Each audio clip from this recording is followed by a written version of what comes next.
It's not.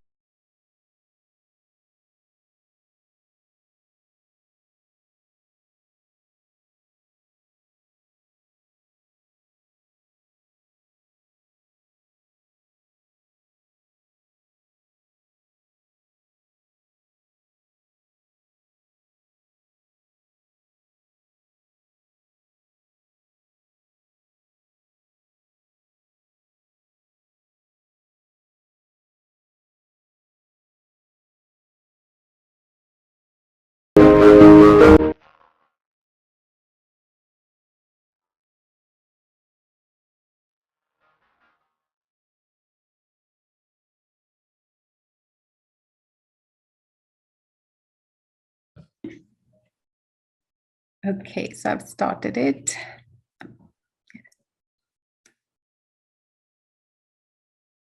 All right. Hello, everybody. Whoever is joining us, welcome to the webinar today. And while everybody is taking time to join in and pour in, why don't you go ahead and put in the chat box, where are you joining us from today? How are you feeling today?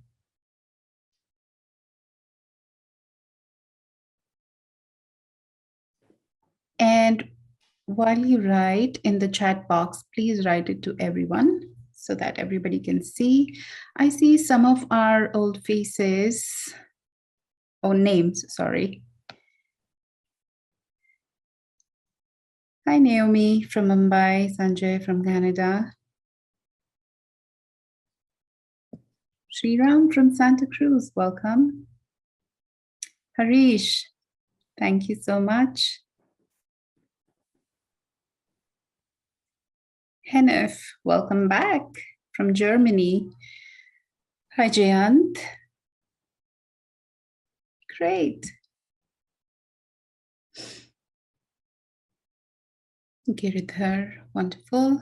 Thank you so much, everybody, for joining us in this space time and over again and making this a special, personal, intimate space for our conversations.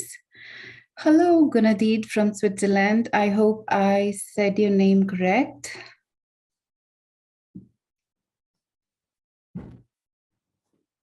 Andrew, welcome.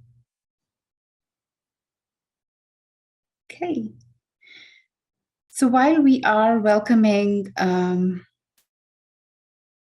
people who are joining us, why don't I also introduce you all? It sounds very sweet how you pronounce it. Okay, thank you so much for the compliment.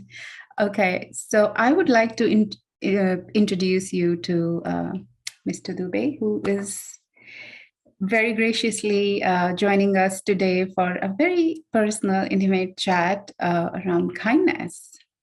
And one reason when we thought of this theme for this month, the first person that came to mind was him. And so just to let you know, Mr. Dubey has been a former group president with Mahindra and Mahindra, and also CEO of Aftermarket Services. I'm sorry, I told you I'm not so good with the introductions. And he's currently connected and in various different positions of member or board member with several organizations like NHRD, governing body of International Labour Organization. So you can imagine a vast, rich experience, just like the vast, rich library behind him. So welcome and thank you so much, Mr. Dubey, for accepting to be in this space and having a chat with all of us. Thank you. It's my privilege and my honor and my joy to be with you. Thank you. So, as our participants know, and I mentioned it to you as well, that the theme that we chose for this month's conversations was kindness. And I have personally found you to be a very, very kind, humble, and true to heart person. And to be honest, not so many people we come across, especially in the corporate world. know if that has been your experience, but I think my experience has been like that, and most of the people would agree with me. So I have always wondered, like, what made you be who you are? Oh boy, I wish I knew the answer to that, but I can only say that there are some things that come naturally to us, whether it is the genes or whether it is our prarabdha. Hindus would know what prarabdha means. It's the sort of the footprints from previous lives. So whatever, I don't know. I mean, I can't tell you whether it was something I imbibed from my parents, but if you have noticed kindness in me, and there is a big if there, it is something that was just part of me. It's not something that I worked hard to develop, or I worked out equations of cost and benefit. Where should I do it? No, I mean, if at all, it is something that was always there, and it was just part of my inner space, and I stayed connected with it. In a sense, I tried to be who I am. There is kindness, and there are many other things also. So like everybody else, I think I'm a spectrum of beings, but maybe there are some parts of me that are more dominant, and I don't know. I mean, I myself was sort of very happy and pleasantly surprised when you said that when you discussed kindness, the first image that came to you was a bearded guy called Rajeev Dubey. So I don't know why you felt that, but the answer to your question is I have no idea where it's come from, but it's just there. And I just try not to suppress it too much. And whenever I have tried to suppress it, to be rational and to be corporate and to do cost benefit, I have, I think, paid deeply for it, both in terms of my personal happiness and, in fact, I think in terms of also the results that got produced. So despite a lot of people telling me that, look, this is corporate and you can't be nice and goody and and you'd better change. I was told that a few million times perhaps. But I just said I am who I am. I mean, that's it. And perhaps the universe was kind to me that I survived 45, 50 years in the corporate world. Or maybe the corporate world is not as bad as people make it out to be. Maybe it is simply a microcosm of the universe, and there are both sort of good people and bad people and kind people and cruel people, as there are everywhere else in the world. So. Oh, that's interesting. And thank you so much. It's actually a very, I would say, very honest, sincere place that you are taking us all to. And I agree with you when you say that corporate is just like a microcosm of the rest of the universe. Then I would ask you, is that what really, in your view, what allowed you to maintain that originality that you had in you? Yeah. So first, I must say that I was lucky. I worked with just two large industrial houses in India. One was the Tatas. I worked 29 years with the Tatas.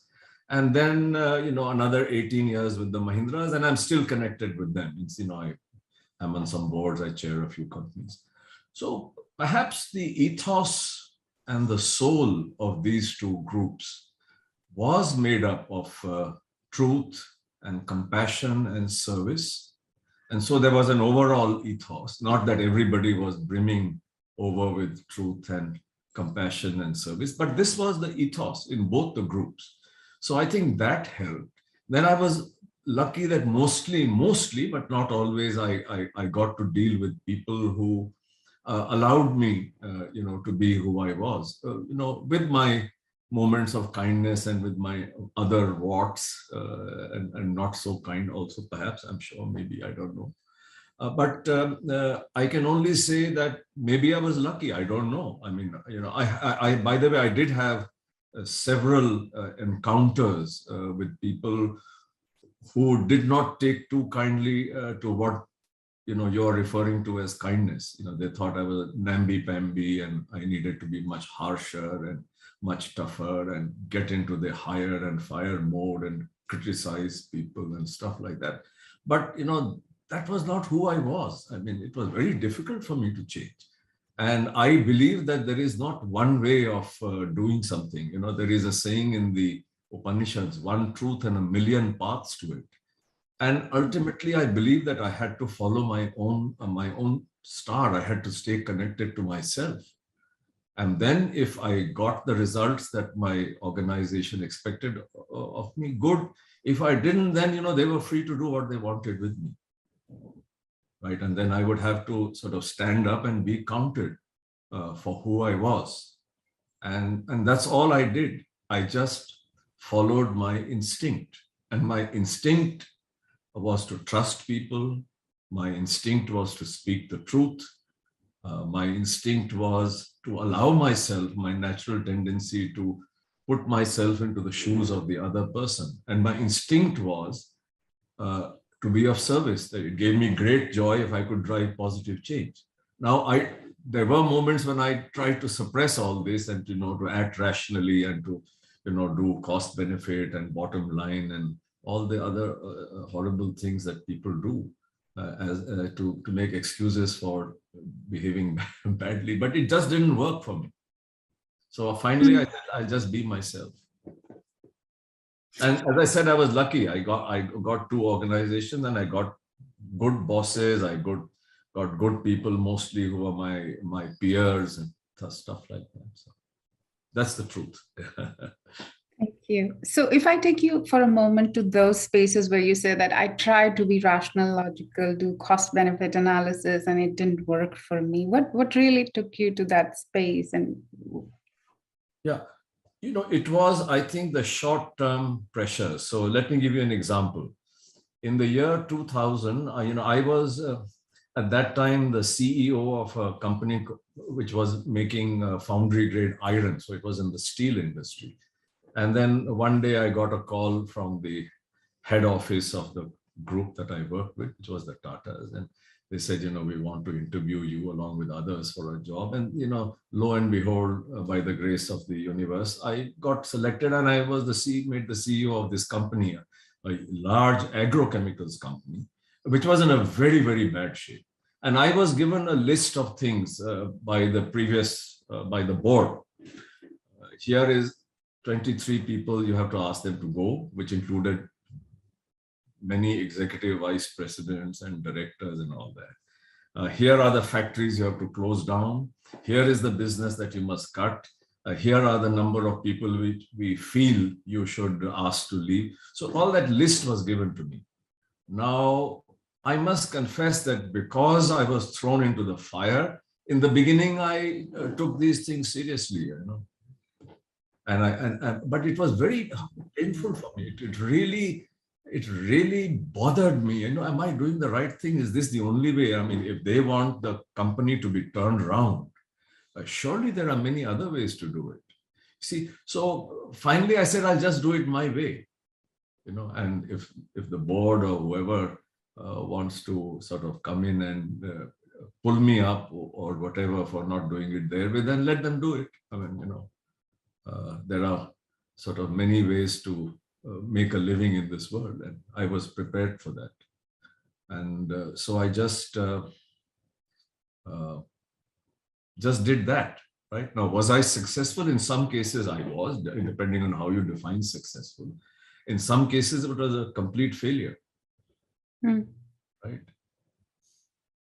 And then, as I said, you can't always predict in life. I don't think anybody can predict what's going to happen. Is this the right way?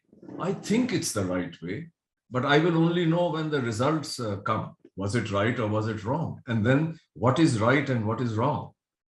So these are some very fundamental questions, and what I'm leading up to, and you may find this almost funny, that finally business and business decisions are ultimately all deeply philosophical decisions.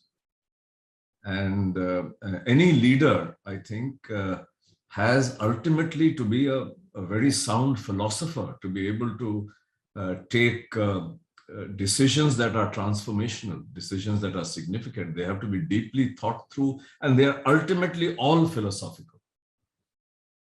Okay, so I don't subscribe to the theory that because Jack Welch said this or some professor at the Harvard Business School said this, that's not God's truth for me. It's not. It used to be, and that I paid heavily for thinking so. But I would like to believe that one truth and a million paths to it. And Mr. Jack Welch, or I'm just giving that as an example, may have been one. I'm not obliged to follow it. Yeah. There could be so many other ways, and I would much rather be me. I have one life. I don't know whether I had previous lives. I don't know whether I will live again. But in this life that I have, I feel joy at being myself and connecting with my own space. And that's how I choose to be.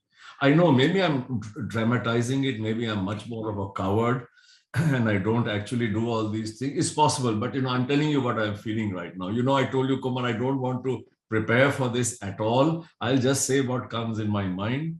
And then if it is sort of amusing, so be it. No, it's not amusing at all. Rather, I am so glad. I can't be more happy to hear it from you, because that's what has been my sense all the time. Although I have never been like the leader at that level in those places where you have been, but observing it from the other side, observing my leaders, I've always felt like, and sort of felt like an outlier, because the kind of language that I speak and the kind of language which you're speaking right now, I felt like people don't understand it that much, and people don't really recognize or acknowledge that, yeah, this is the language which is required to be spoken in the human systems. Because corporate is not just about the process and products or what we're doing, but it is a human system. It's a social system that we are all a part of. Yeah, I think increasingly, even in the big bad corporate world, this kind of view is emerging.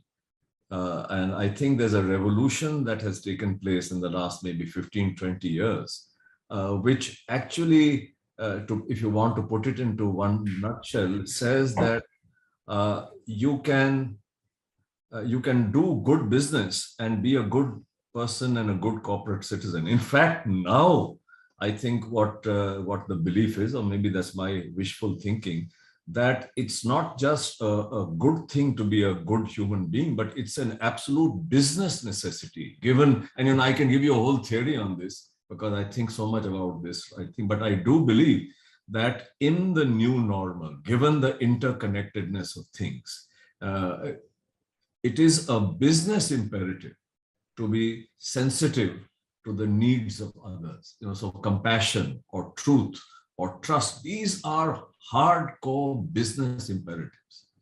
And now, thank God, there are people in the academic world, there are, I think, leaders I read about who are all saying this, that it's not just about a nice to do thing, but it's an absolute business imperative, right? And I know I've talked about beyond kindness, but I don't really know what the definition of kindness is. I'm actually talking about truth, compassion, service, and I'm using the word trust, right? But I'm just saying that these are core ingredients of the sort of ecosystem, which of course includes capital, technology, human capital, whatever, are the ingredients that go into producing products and services. But finally, at the end of the day, it is about, you're going to be serving human beings and you're going to create all this with some human being somewhere in the system. And I think it, therefore, and I can kind of talk more cogently and logically than how I'm doing it. I see these as absolute imperative. And forget the word business. Business is not something which is completely different from the rest of the world. It's one aspect. But I think ultimately the kind of thinking that people have to go through, it's the same, whether it's in a corporate world, in the academic world, in politics, in the army, anywhere. I think the kind of questions that we have to ask and the kind of sort of processes that we have to deploy to get to the answers are identical. That's my experience also. I have worked across industries, I've worked across functions, I'm deeply connected with not-for-profit institutions. I have worked in steel, I worked in agrochemicals, I've dealt with insurance broking. I find no difference. Ultimately, it's the same. It's the same thing. I mean, the form changes, the manifestation of the forces change, but the basic elemental forces are all the same. You ask the same questions, you go through the same process and arrive at or try to find solutions. It's the same thing. But yes, the specifics change.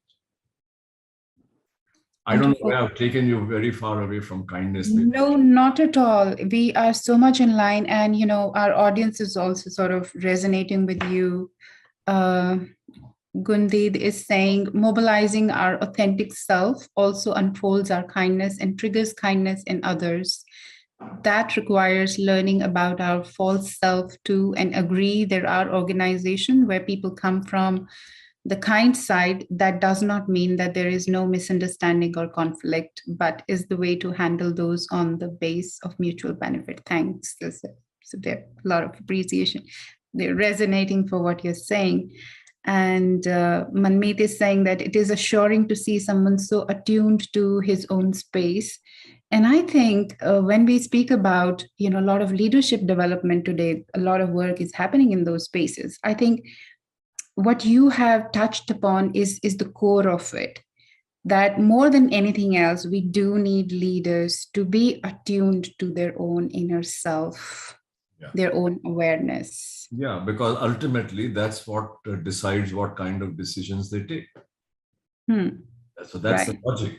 That you forget about your Harvard and Yale and wherever IMD Lausanne degrees when you're in the heat of the moment and when you have to take a decision very quickly. It's who you are that actually comes out, right? And therefore, if leaders are not connected to their own selves, they will not be consistent in their decision making. So there is a huge sort of logic in there of why people should be connected. Absolutely. And I can build up other logic also, by the way, but I think absolutely. We are all ears for whatever you want to share in this space today. And so you've mentioned about, like, there are sometimes these short-term gains also that you have to look for. And then there are all these degrees that are also sitting heavily on you. What really helped you in that space, in that zone, to always stay connected to your own awareness and your own sense of right and wrong?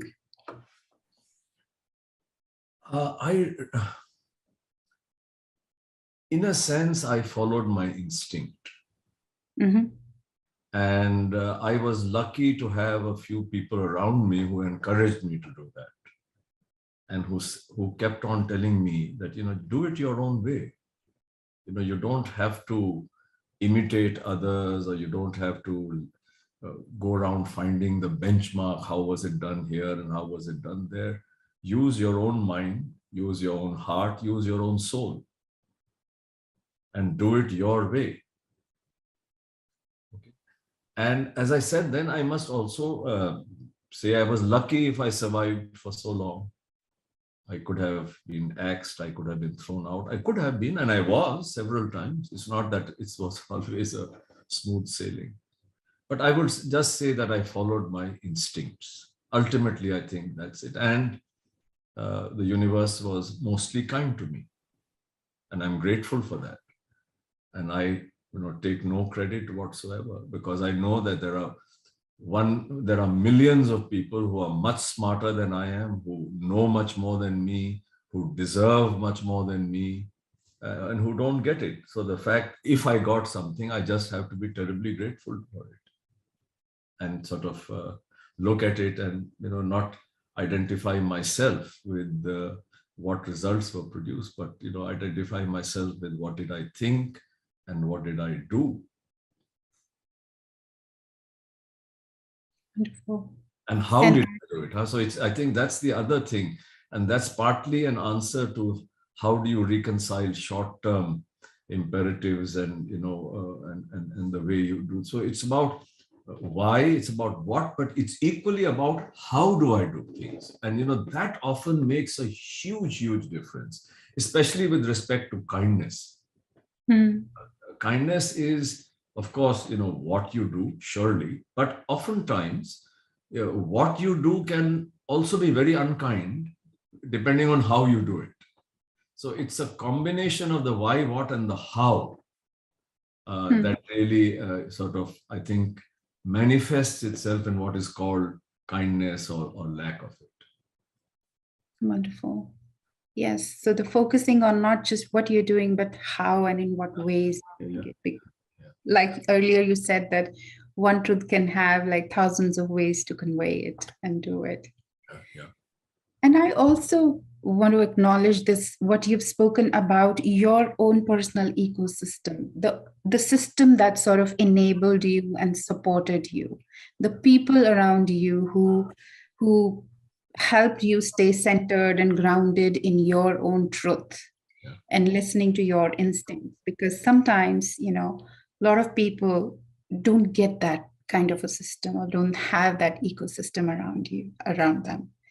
So I think one thing that I'm personally taking away is the significance of being aware of what sort of ecosystem we are in and how we can sort of build up that system for ourselves as well. Yeah, and this is as old as the hills. The fact that in English, for example, company maketh a man, or something like that, right? And in our Indian system, the sangat that you keep, that defines you. It's the kind of people you relate to, how you choose what you're calling the ecosystem. Mm-hmm. Right? And it makes, I think, huge difference. I mean, let's put it this way, that of course, if you are true to yourself, then regardless of who you keep as company, you will probably still may end up doing the same things. But everything else being the same, the company that you keep or the ecosystem, the people you go to for advice, that makes a huge difference. Who are your role models? Who do you look up to? That makes a huge difference. Certainly does. And of course, it also shapes your own attitudes, your own views of the world. And then, those are the things on which we make decisions. And as I said, I am very clear that all business decisions ultimately are philosophical decisions. I have absolutely zero doubt on that. Now you can ask me, what is a philosophical decision, right? Yes, please. That's the next thing. Yeah. So I think elements of what is desirable and what is not desirable, or what is right and what is not right, those things come in there. Moral values. Mm-hmm. Okay, I know I'm treading on very dangerous ground now, so I have to think it through. But ultimately, it is about values. What are the values that we have? What is it that we think is right? And what do we think is not right? Right? And that determines what we do and how we do it and why we do things. Right. I mean, that is philosophy. I mean, why? The why. So you have taken us on a complete journey of what and then how, and now we are landing onto the why, which is also very which important. is actually the starting point, actually. The starting point. And that is Why? what I think that's what philosophy is all about. I think, as I said, I'm not an academic. I'm thinking, and I said I didn't prepare all this. So I'm now really thinking on my feet, and I'm really praying that I'm not talking rubbish. And I hope if I am, then somebody will, be true to themselves and point it out and challenge me. That will be wonderful. No, I think our audience is definitely resonating with you because they are very quiet when they're Maybe really they're switched off. They've gone into their thinking space as to really connected with the inner self. But please feel free to put any observations, any comments or questions in the chat box. And what you said right now sort of makes me thinking, because I was listening to this news recently that in Europe at various different in airports, there's a lot of chaos because what happened in the beginning of pandemic, a lot of people have been let out from their jobs. And now the businesses are suffering because they don't have that kind of a time and people to support all of a sudden opening up of businesses. And I was wondering, could there have not been any other way to deal with it in the beginning? And it's connecting The to what you answer, said yeah, about the the answer, morality. yeah. So the answer is yes, of course. Of course. I mean, so what is it? You want to cut costs, you want to conserve cash. There are many ways of doing that other than sacking people. But the easiest thing to do is to sack people, you see. So you sack them. But every business, I mean, there could be, differences in the degree. There are many aspects of cost and cash conservation. And there are many ways also to cut down costs, you see. Instead of only the poor workers and the lower down people, if the CEO takes a 50% cut in his salary, in many cases, that will take care of 1,000 people. Right? What I'm saying, we can go more granular into that. But, to answer your question, at least I believe that there are many ways of, having reacted to the pandemic, both from the point of view of cost and cash conservation. And if you ask me, the way we handled the pandemic itself, but we won't go into that. But definitely the fact of job losses, was all that absolutely necessary? Could there have been other things? I believe there could have been other things. And I know many companies that did not sack people. They did many other things, including, we'll all take salary cuts, we'll postpone capital expenditure, we'll look into our working capital. I mean, there were many ways, but we won't sack people. That was a philosophical decision some CEOs or owners took. And is it that their businesses collapsed? No. In fact, they came back much faster, because when demand picked up, they had the people and the expertise and the skills to get back, right? So I'm not going to just believe, just because somebody sitting in the Columbia Business School said business is for business, whatever crap he said. Why should I believe that? I'll believe what I believe. And I think the problem is that we are afraid to be true to ourselves. We just blindly listen to some things, people or institutions who we think are correct.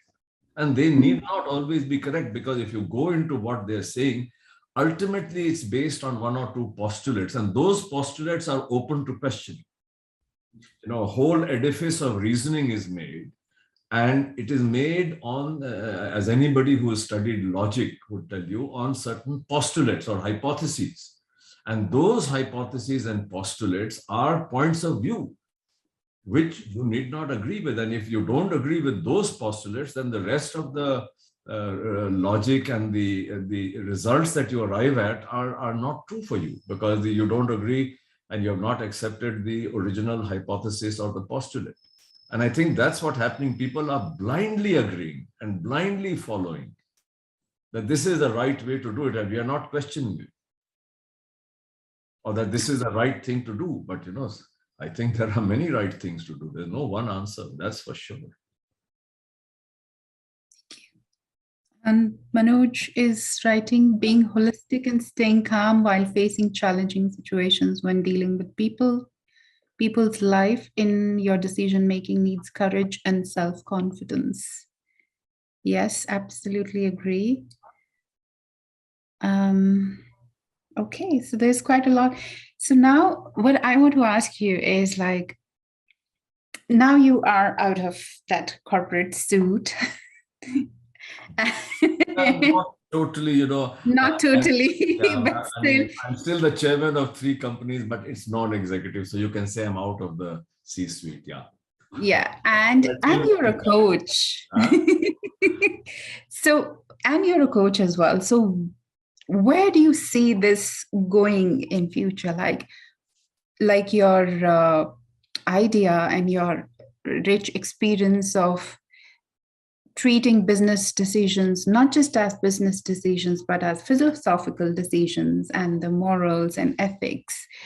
Where do you think it will take you personally? And how do you see the role coaches can play towards making the world a little more attuned to themselves?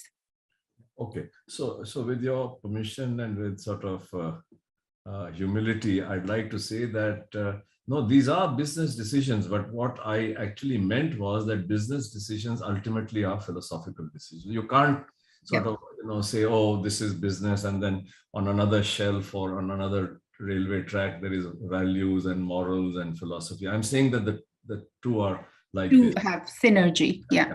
and I would like to acknowledge that and not go around pretending that business is based on facts and logic and all that, because all the so-called facts and logic are full of subjectivity and values and attitudes and half truths and sort of total nonsense and stuff like that. Okay, so that's the first one.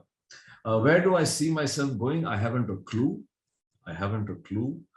I've actually just relocated to Delhi, and I said now I'm going to figure out.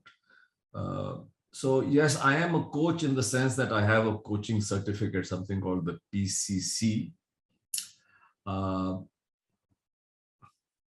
I think it's the only thing probably I can try and do, and I'm not a terribly qualified person, and I don't feel that I have the expertise to do too many things. So the only place where I may be accepted, it's a very big may, probably is something called coaching or mentoring or maybe a little bit of consulting, all the three mixed together, maybe. But I'm not, but for me, that has to be only a small part of my life, because I do want also to be able to teach. I am very fond of reading, and I do want to have some time to myself. I'm very deeply into yoga. And also, I do want to do some more seva. I have been very selfish all my life. I still am very selfish. I have got so much from the universe, and I have given very little back. And I do want to be able to devote some of my remaining time, whatever the universe gives me, to being of service to people, because the universe has given me so much. So coaching and mentoring, sort of professionally, little bit, some amount of teaching, some amount of learning, a lot of yoga and seva. So I see a mix of these things as making up one day in the life of Rajeev Dubovich going forward, but I don't know what percentage each of these will occupy. So that's the sort of that's the state where I'm in. I'm still trying to figure it out.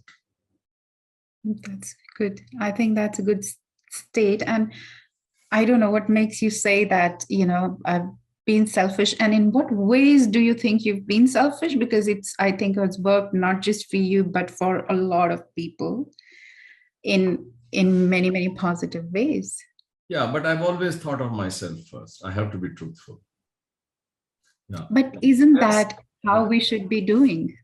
I don't know, I mean, is that I don't know. So as I said, now this is a space that I have not explored very much, but I know, I mean, I see people who, for example, I have never been like Mother Teresa, or if there is some calamity, I have never rushed out and, given my time to be in a flood affected area. I have not. I've always been sitting there. Yes, let's allocate, I was money and let's organize teams. But I have never been there in the front line. And that is what irks me. And that's what I call selfishness, that I have stayed in the comfort of my air conditioned room and, sat there and said, okay, now we'll send so many people to attend to the flood hit people there, and we'll donate so much money. But that's okay. But have I ever gone myself and been there in the front line? Or during the pandemic, did I go out and, give food to the migrant workers? I never did that. I was sitting home alone, selfishly saving myself from the virus. So that's what I mean by selfishness. Even today, I'm first worried, I must put my house in order first and, get all the furniture in and get all my books done. I've done that first. I've not gone out and fed poor people on the streets or helped orphans or anything of that kind. So that's what I mean by selfishness. Okay, I think that's a much deeper conversation for at some other time. But from your experiences and the way you see, new thought process and are developing in the workspaces, corporate spaces, Where do you see the role of coaches in general? Yeah, see, now it all depends on what you mean by coaches, right? So if a coach is a process or a person that is going to unleash the potential of people and of ecosystems, then of course there's a huge role for it, right? Uh, so I personally think that the basic idea behind coaching is sound, but as happens in everything, there will be coaches and there will be coaches, and of course there will be supply and there will be demand. But I think that overall, there is a need for people who can help unleash the potential of people towards achieving the purpose, right? So I think overall, I think that there is a need. Now, I don't know how the supply and demand forces are moving. It's becoming very popular. Lots of people are getting certification, and so maybe they'll all be totally fully employed or busy. It's possible. I think it's possible, but I don't know that space, I must tell you that. But I know that overall, if coaching be the unleashing of potential to achieve the purpose, then it is something that is needed now and was always needed, right? It's just that the word coaching and coaching institutes and coaching theories, all that has become suddenly very popular, right? I wonder why. Maybe there was so much need for it, and that's why it's come up, right? So, but you'll also have the same thing, that you'll have plenty of coaches, then you'll have to, figure out, who's going to work for whom. And so there will be takers for different kinds of coaches, there'll be different needs. But I must confess that I'm a bit out of my depth here, except to say that unleashing of potential is required. And I think that there is so much uncertainty and volatility and interconnectedness. More than anything else, I think the principles of coaching, to me, make a lot of sense because there is so much interconnectedness now. And therefore, it requires, I think, an approach that is slightly different. If coaching encourages people to be sensitive to the needs of others, if coaching actually requires you to have compassion, compassion is the ability to be sensitive to the needs of others, right? To put yourself into the shoes of the other person. If coaching implies being able to create trust, if these, I think these are very fundamental things, that are required in the world, including in the corporate world. So from that point of view, I think it's a good time to be a coach. But is it a better time than before? I don't know. Were coaches required before? I guess they were. But this whole coaching culture and so many people coming in and becoming coaches wasn't there, to the best of my knowledge. Maybe it was, and I wasn't aware of it. That's also possible, but I don't think it was there. Correct? I don't know. Komal, do you have the statistics? Maybe people here would have. I don't have the statistics, but I do have people responding.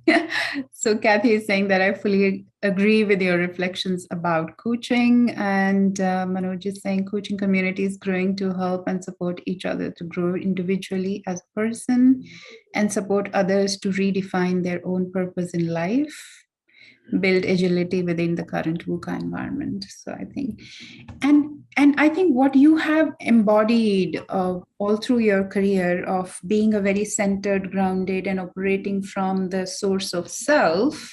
That's what I have said, but we don't know whether I was actually that. But let's sort of accept It has showed in your experience, and that's what I've heard you when you've said and spoken, is something where we see that more and more work is required to be done, especially for leaders or for the larger corporate systems or organizations. That's how it seems to me. But from your point of view, because you've also been very closely associated with the larger international groups and organizations, right? Where both so how does this look at those levels where there could be so many different interests? Yeah. So, so the one international organization with which I'm connected is the International Labour Organization. Now, that's a very focused organization. Their objective is to ensure social justice and through decent work, right? So social justice through decent work, it was created in 1919 after the First World War, where some wise men, industrialists, got together and came to the conclusion that you cannot have peace in the world unless you have decent work, unless the working force is treated better and their needs are looked after, you cannot have peace in the world. I mean, this was the analysis that they did, and that's the origin of the International Labour Organization. So clearly, at least since my sort of global exposure, other than what I had through my corporate world, but the only global organization that I'm connected with is the International Labour Organization, which is a tripartite body. There's workers, there's employers, and there's governments, right? So clearly here, there is a huge scope for the application of the principles of coaching, because you're all the time dealing with intense conflict, very, very differing points of view, each one thinking he or she is right. How do you get, and you know that the only way forward is by coming to a consensus, by agreeing, by talking to each other, by listening deeply. So these are the principles of coaching, that, by trying to figure out what is the problem, and asking probing questions, listening deeply, giving direct feedback, having an action plan. I mean, so you could say that this applies to everything.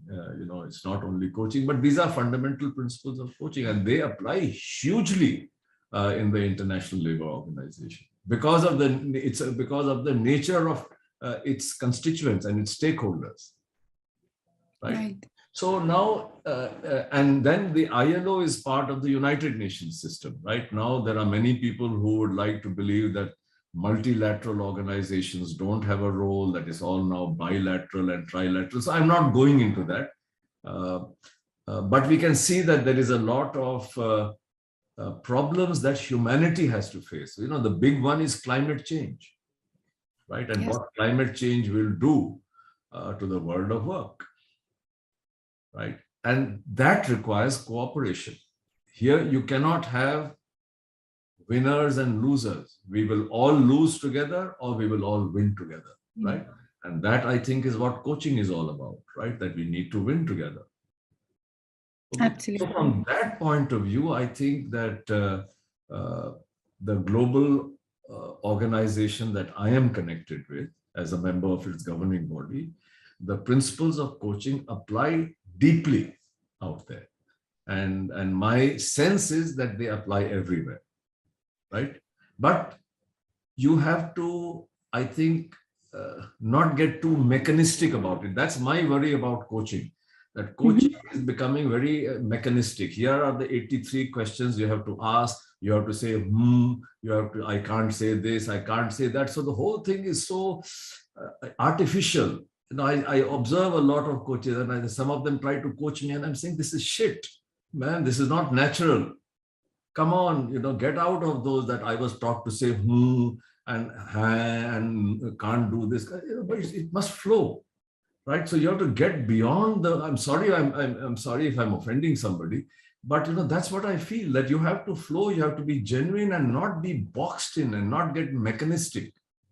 You have to flow. And that's what I think has to happen in the world. And my apologies, I think I use a couple of very undesirable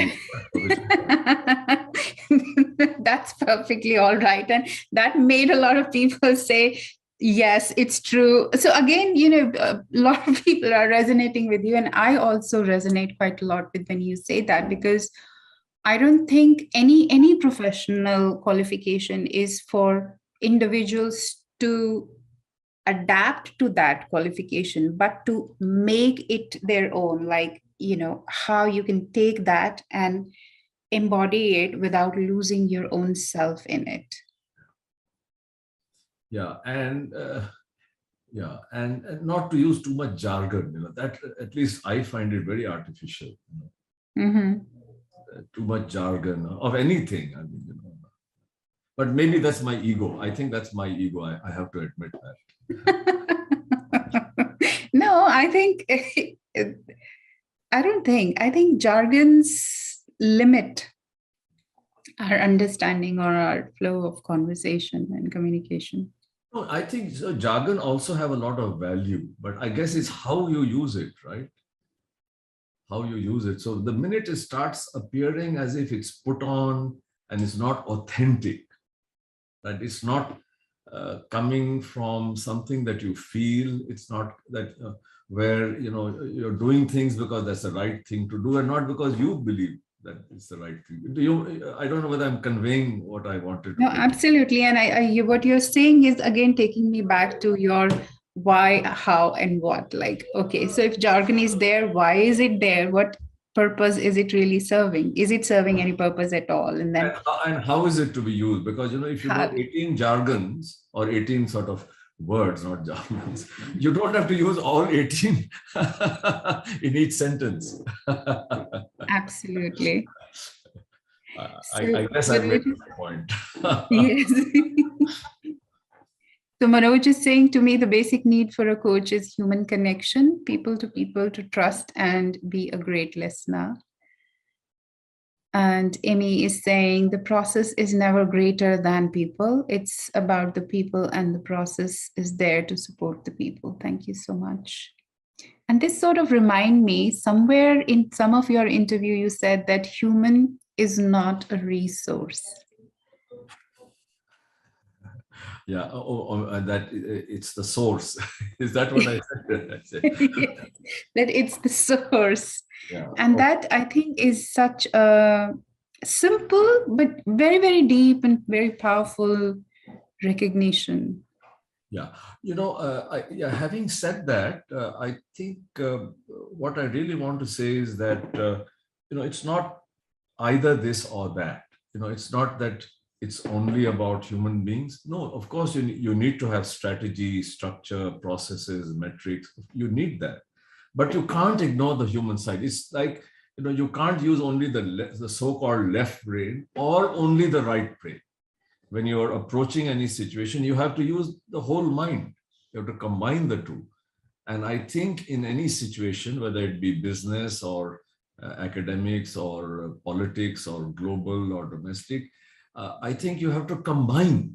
You have to combine the human aspect with other aspects. I think that's the whole point. You can't say I'll ignore the other aspects and only deal with the human aspects. You can't say that. Nor the other way around, that I will not care about the human aspect. I will only address the so-called objective, scientific stuff, as if human beings are not scientific. Okay, and so when I have said, and I don't know where I've said it, if you've heard me say that humans are the source, it would have been in a certain context that for the purpose of this particular conversation, I'm not going to be talking about strategy, structure, processes, and metrics, but I will be looking at things from the point of view of the human being, because ultimately it is human beings who create the strategy, it is human beings who would create the processes, and therefore in that sense human beings are the source. But it does not mean that the so-called hard stuff is not important. It is, but it has to be done with the soft stuff. That's what I meant. Balance of both. Yeah, absolutely. Wonderful. And in so much of how you're sharing and what you're explaining, I'm listening and I'm remembering what Ram speaks about coaching and his philosophy and theories, and it's so resonating with his ideas of coaching as well. So that's that's quite wonderful to have. Again, I have great respect for Ram, but I want to have a dig at myself. Great men think alike and fools seldom differ. So I would prefer to be a fool. To differ in ways. It's easier to be and more relaxing to be a fool than to bear the burden of being a great man. Isn't it the same in both the ends? So now we are getting into an interesting territory, and maybe that's another philosophical other time. And then we'll have to ask, why is it an important question? But I think what you're saying, depending on how you define things, Mhm. We may well come to the conclusion that it's the same thing. But as I said, I think that calls for another conversation. But it could be a very interesting conversation, Komal. We should have it. I don't know. Absolutely. And it's probably pretty practical also, I think. Yes. I remember because so one of my teacher once he wrote, so he had this habit of writing on the blackboard some thought every day, just for students to read and think about it. So one day he wrote that uh, you can learn even from fools. And then just below he said, you would learn exactly what not to do.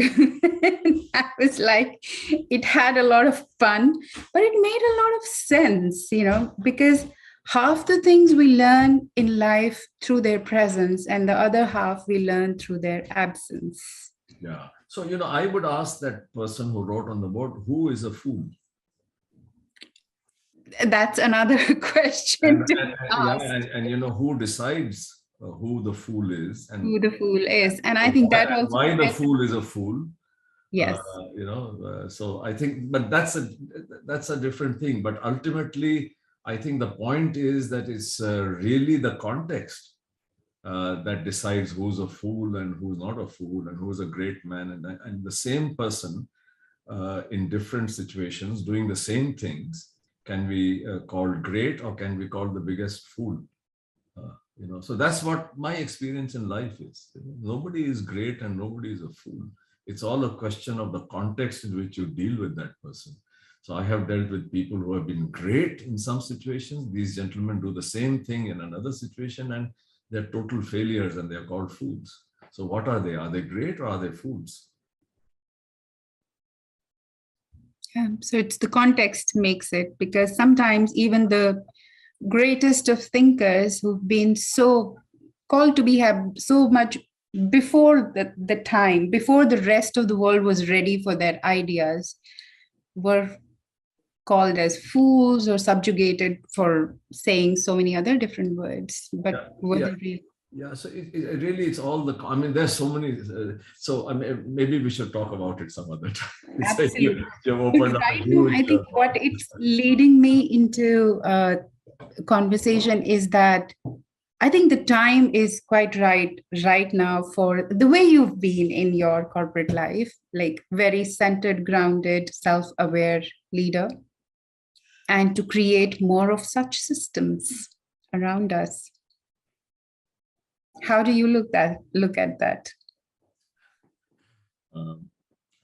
So I'll have to spend a little time understanding the question, Komal, but I certainly, I think that answers must depend on the questions and must depend on the context and the frame, right?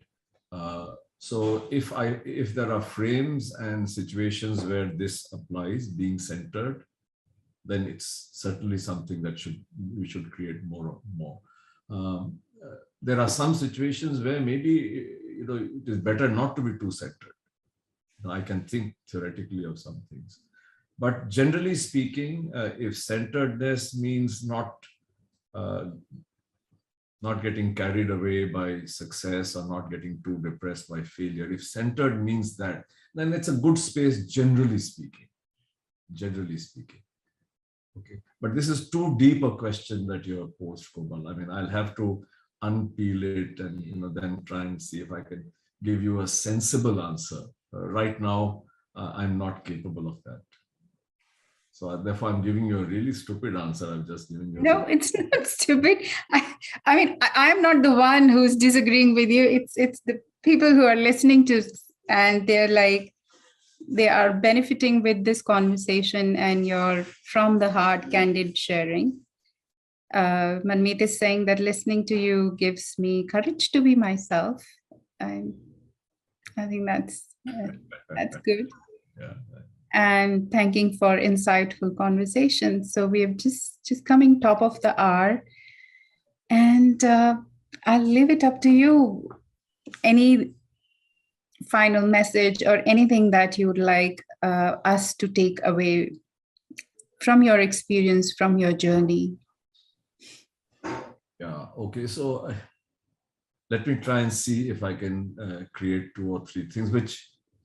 So number one is there is always an opportunity for doing something, but what is the purpose that we approach something with? So I think knowing what is our purpose in a situation is really the starting point. The second is that there is vast untapped potential in every human being and in every situation. And I think unleashing that potential is something that is really required to be done, especially in organizations.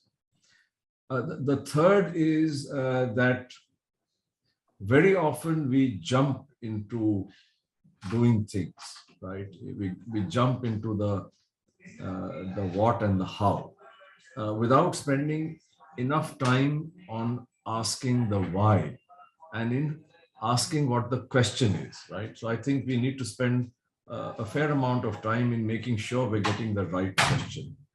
And the last point is that we live in an interconnected world, and therefore we have to be really sensitive to the needs of each other, not because it is sort of philosophically or morally the right thing to do, but from a very practical point of view, that in an interconnected world, we have to be really full of compassion, and the role of purpose and the role of trust is really, really critical for business, for politics, for anything.